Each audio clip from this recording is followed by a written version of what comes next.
We're going to be going over mixing valves today. One of the first things you want to do when you get to a job site and you have an issue with just the low part, temperature and everything, very first step, get your multimeter with the thermostat attachment on it, switch it to it, start testing your fixtures and see what you're actually getting. Here we're only getting steady going up.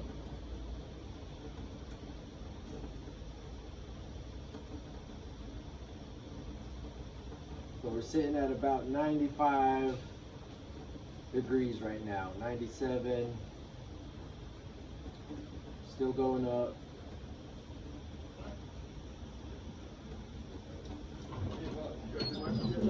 No, I'm still working on it. It's all good, baby. Yes, sir. So we're sitting anywhere between 95 and 100 degrees right now. Where you want to be sitting at for our clients is about 110 degrees. That's a good, hot water temperature for them. Some restaurants, they'll want it a little bit higher just because obviously they need it for sanitizing their equipment and everything. Now, as far as mixing valves go, once you find a mixing valve, and I understand this mixing valve is not attached to that faucet directly, but this is the best open one that we can see and look at. You'll usually see these coming, or a bigger version of this coming right off of like the water heaters and everything, and then it's shooting off your main hot line, which is now a tempered water line. One of the first things you kind of want to look at and address is obviously you'll shut your water off to them, you'll disconnect it,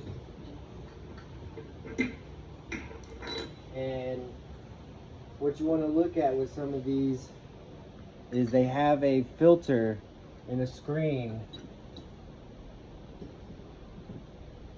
which this one is the screen on this one is a part of the piece that is threaded on. We show the camera in there to show the filters.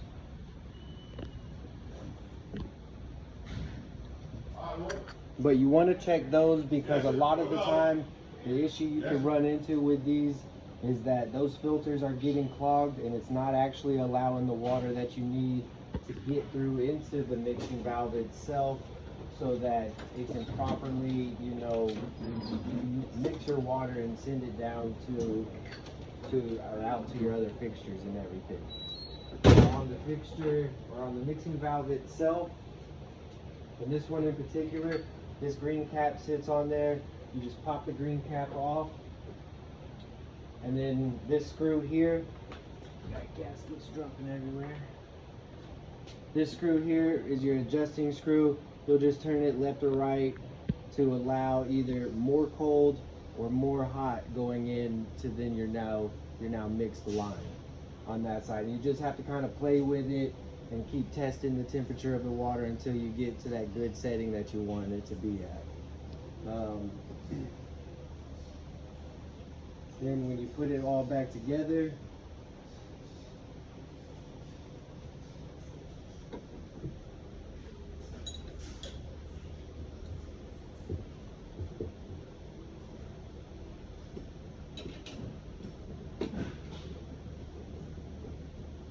don't tighten them all the way down just to start. Make sure you get everything in there nice and snug and lined up so that you can prevent any cross threading.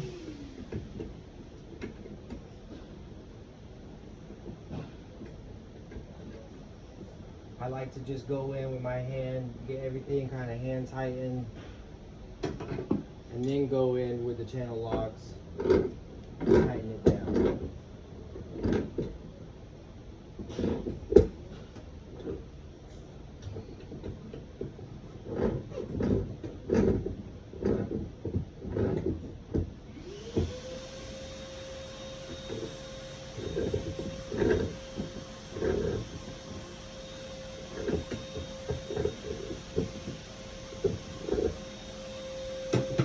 quick test, make sure there's no leaks.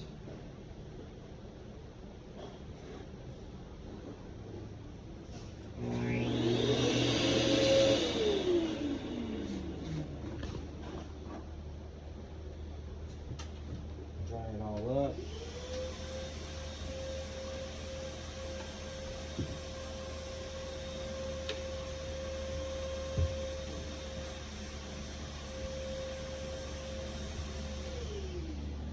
And then kind of just watch the bottom side, make sure you don't have any water droplets start accumulating. So that way you know you have a nice tight seal. And then essentially you would go to test it and see what you get.